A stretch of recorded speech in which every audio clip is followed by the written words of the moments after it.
How to unlink your Epic Games account from the social club.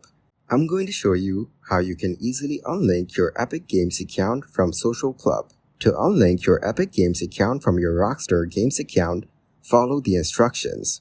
Submit a support request to unlink your Epic Games account from your Rockstar Games account. Make sure you are signed in to the Rockstar Games account you want to unlink from Epic and include all the following information. Confirm in writing that you understand that unlinking these accounts will result in the loss of progress in online Rockstar Games titles.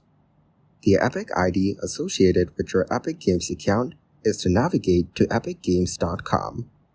Sign in to your Epic Games account. Select your Epic profile at the top right corner of the window and select Account. Your Epic ID will appear at the top as ID, followed by a series of numbers and letters. Copy and paste your Epic ID in the unlink request.